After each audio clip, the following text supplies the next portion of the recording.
blessed, aren't we? So everybody had a good Thanksgiving? Yeah? Okay. No food comas the next day. If you didn't, then you were probably quite good about watching what you ate. Cheesecake. That's all I have to say. That's all I have to say. The theme for this month is reconciliation. And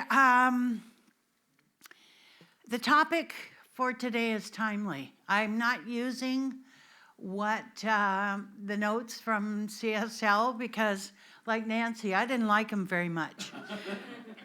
So I figured out how, in a way, how everything that we do, everything we think is about reconciliation in some form or another. We're trying to balance the logical mind with the heart mind. And sometimes the two don't seem to mesh. Maybe it's just me. Maybe it's just me. How many, maybe by a show of hands, feel the need to be comforted right now? I laugh. You know, we want to be told that everything's all right, or everything's going to be all right. And Reverend Nancy's creative thought really gave us a little push in that direction. But I was reading, I get this thing called the Power Path, and I was reading in it that says, this is the beginning of a new dimension not only for us personally, but for the world in general. So I have something to look forward to. I just thought I'd give that to you so you have the same thing. Friday, I worked with a client who started our conversation by saying, I'm so worried about what's going on in the world today. My response to her was the same as what I said to my son the night before when he uttered those very same words. And I said to her, how has worry ever helped solve any situation? My client said I was being unfair by not validating her feelings. Maybe a little, but she's a longtime religious scientist. Worry carries with it a sense of futurizing. You know, it's not in the present moment, right here and right now where we are, there's nothing to worry about. You know, we're in the comfort of a roof over our head, clothes on our back, and maybe if you ate breakfast, you have food in your tummy. And if you didn't, you go out to fellowship, and there's all kinds of goodies out there for you. We cannot listen closely to what is being said in the moment and continue to worry. We can't, because we're not present. What if? The Bible quote that I chose for today is from Isaiah 66:13. As a mother comforts her child, so I will comfort you. Well, we know who that was, but today it's me. Where this was used to describe God's love and care for all people, comparing it to the nurturing comfort a mother gives her child. And I'm here to offer solace today and share one of my favorite quotes of all times. In fact, 40 years ago, the mother of one of my daycare kids was a professional calligrapher. And she did things like wedding announcements and special certificates for people. And she put pen to paper and framed this quote for me. Some of you may know it. Oh, the comfort, the inexpressible comfort of feeling safe with a person, having neither to weigh thoughts nor measure words, but to pour them all out just as they are, chaff and grain together, knowing that a faithful hand will take and sift them, keep what is worth keeping, and then, with the breath of kindness, blow the rest away. So she calligraphied this for me as an aside, giving George Eliot credit for this quote. And I found out recently that it was actually a quote from a book called A Life for a Life, written by Dinah Maria Mullock-Craik around the turn of the 20th century.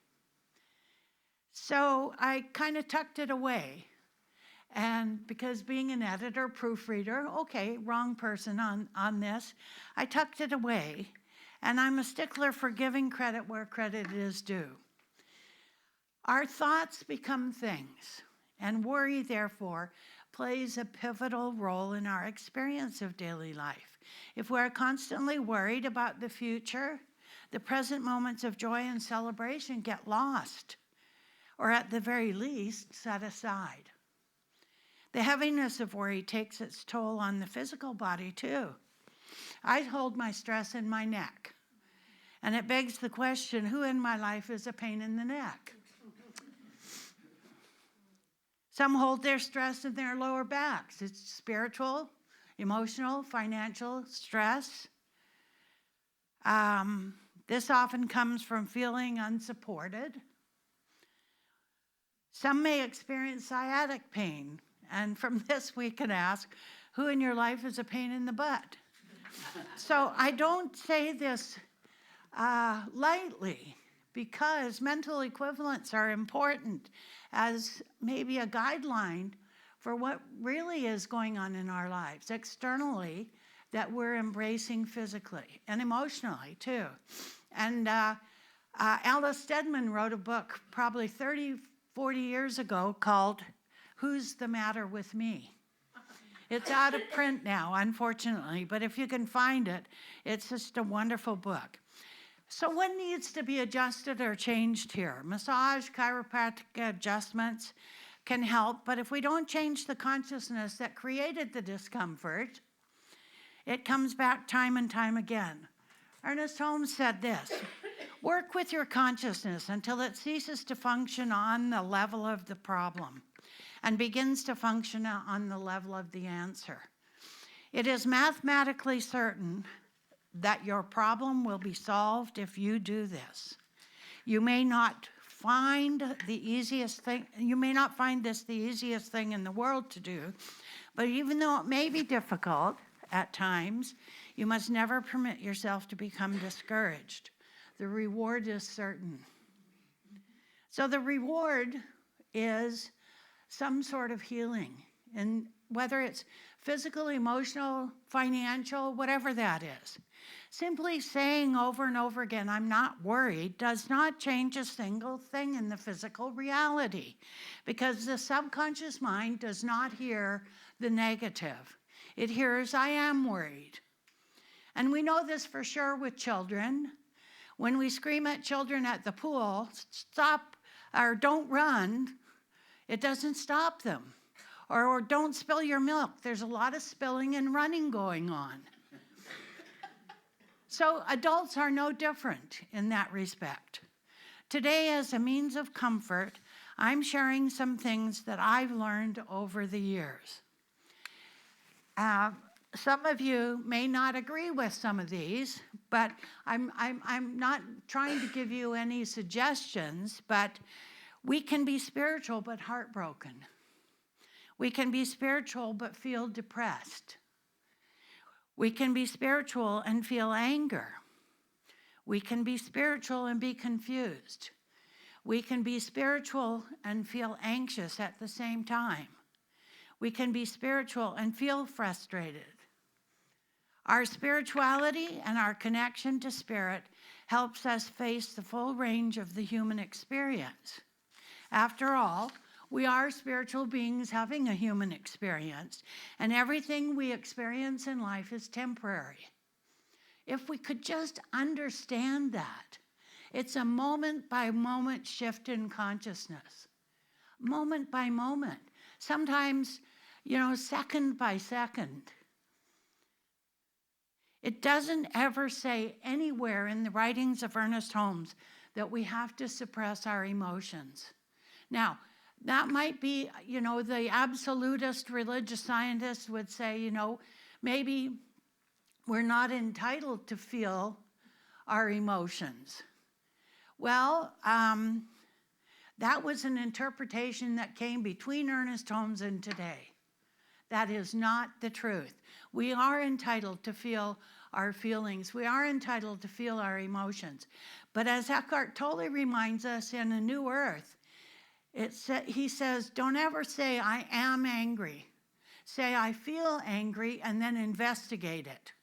And then when we investigate it and we find out the source of that anger, we can do what Ernest Holmes says and shift the consciousness to a different way of thinking. We might want to be a little bit more judicious about who we share our feelings with, however, because there may be people who will not enlist the breath of kindness and blow our emotional rants away. You know, there are some people like that. And we know after the first experience of it who they are. Stay away from those people. Fyodor Dostoevsky had some interesting ideas to help change our worldview. There are 18 of them. I'm not going to tell you all of them this morning because we don't have time for that. But I resonated with a few of them. And he said, above all, don't lie to yourself.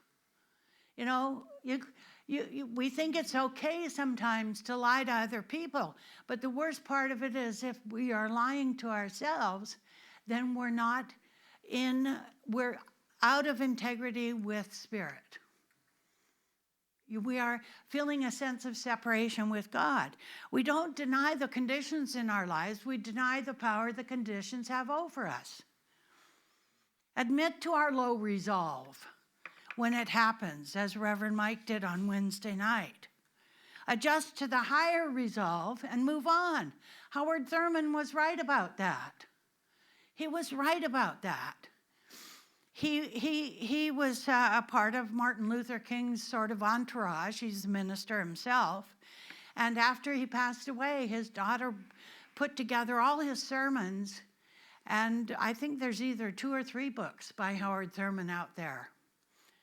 The second one that I liked a lot is the mystery of the human experience lies not in just staying alive, but in finding something to live for. Yikes. You know, I went to visit a friend in a senior living facility. What day? Friday. And we started talking, and she said, I watch some of the people here. She said, they have nothing to live for, except their 3 meals a day and a bed to sleep in.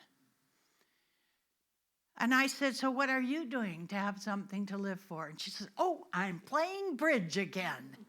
And it was like she was just so thrilled with herself, so thrilled. There's a saying in 12 steps, service is its own reward. When worry takes a hold of us, find some way to be in service. Do something for someone else, not because they're in a lesser place, but because it's the decent thing to do. The next one, if you want to overcome the world, overcome yourself. Oh my goodness. Wednesday night with the I Have a Dream, Mary Jane, bless her heart, she gave the whole Sunday talk almost in her little 3-minute segment that she shared with us. What Fyodor means in this admonition is that every thought, every word, and every deed creates my worldview. It does. That's kind of that consciousness of who I am comes before me in all things, like Ernest Holmes says. I have to begin to look at the world differently. And if you didn't hear Mary Jane's 3 minutes, it's worth tuning into her for 3 minutes just to hear that. If I want world peace, there has to be peace in my world. Most of the time, at least in my personal state of mind, I have to release thoughts or feelings that no longer serve me. How many of us, like sometimes I jokingly will say if I'm doing a workshop, I mean, there might be 20 people here today, but there might be really 400 people here. How many people are you carrying on your back? Like John Maxwell says in his football analogies, you drag the ball and kick Charlie, you're never going to get to the goalpost.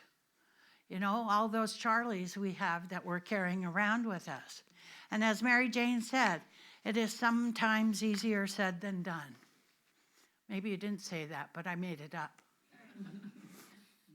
The cleverest of all, in Fyodor's opinion, is the person who calls themselves a fool at least once a month. You know, there's never suffer fools.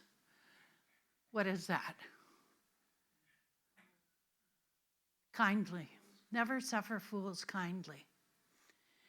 But the fact of the matter is, sometimes we do feel foolish. Even as religious scientists, when we finally surrender something in our lives that has been bothering us for years and years and years, we think, you know, I'm a fool. I could have done that 10 years ago. I could have done that 5 years ago. Surrender is one of the greatest tools we have, and is not the kind of giving up, the white flag kind of giving up. It's surrendering it to a greater idea, surrendering it to God, who knows how to manage whatever that is in our lives, because we aren't doing a very good job of it ourselves. I do laugh at myself sometimes, seeing the humor in my goofy behavior. And I think to myself, stop taking everything so seriously. You know, if we could find the humor in life, we could laugh our way through this difficult time in the world. As Mark Twain said, I've worried about a million things in my life that never came to pass. You waste time.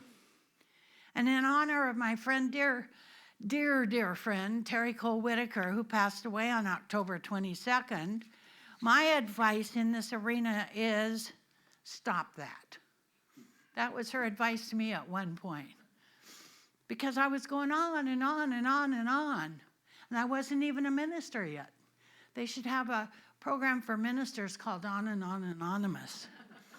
Anyway, there are 15 more of these, but I won't bore you with them all. The last one that he wrote hit me very hard. He said, the darker the night, the brighter the stars. The deeper the grief, the closer we are to God. Whoa. I've had 4 significant deaths in my circle of influence over the last month. Significant. Terry Cole Whitaker, one of them.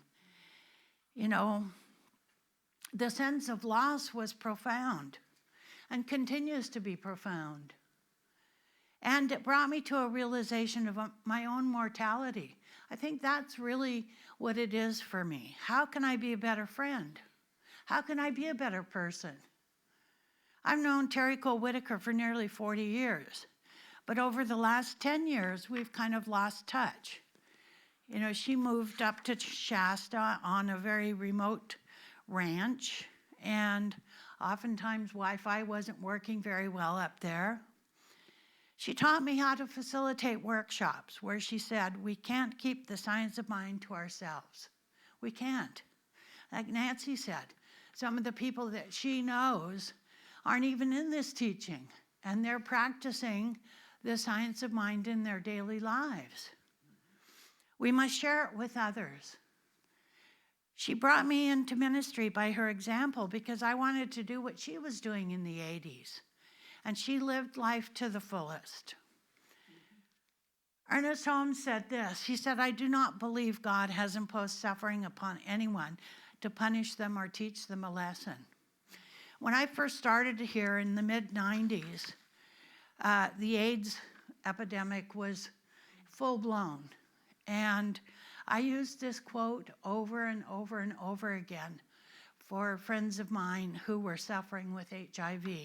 I do not believe God has imposed suffering upon anyone to punish them or to teach them a lesson.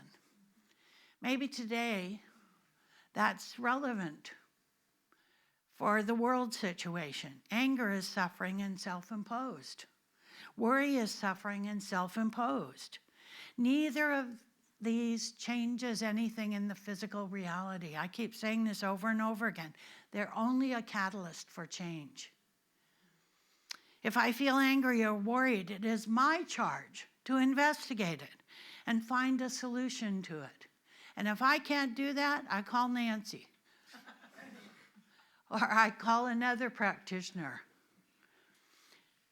I share with someone who proposes a different way of thinking. We don't say in the discomfort any longer than necessary to learn the love lesson God has presented to us. Because every challenge that we have is a love lesson. We don't hear it necessarily as a love lesson in the moment.